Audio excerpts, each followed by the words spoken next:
So the tool that I chose to use for my app was Adobe XD. So I just kind of learned how to use it. So first you have to make an artboard. So that becomes your app screen. Didn't mean to do that. But that's how you make an artboard. First you would select this button right over here, and then it gives you various different options as far as what type of screen you want. So I have iPhone 6, 7, 8 Plus, and that'll be the format of my app.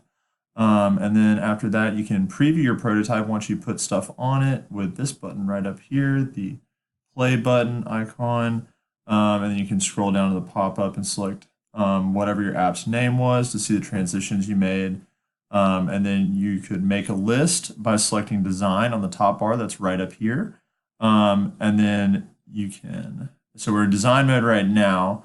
And then you can add multiple images at once. So you can select other images from any downloaded folder you have on your computer, and then drag them together at the top of the image to make a grid. So it would look a little bit like that. So those are all separate images.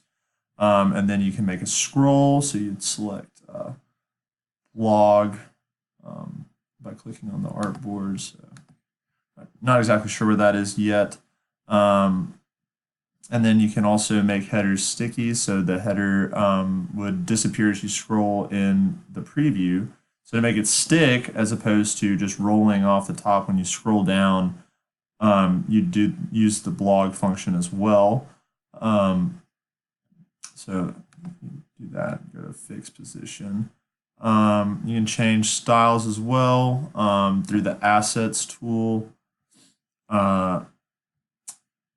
So your style will determine, things such as the color on the app, and you can add different assets, different colors, and then you can share it as well using the share icon up here, so that you can share it with other people that are in your company or class or group. And that's basically Adobe XD.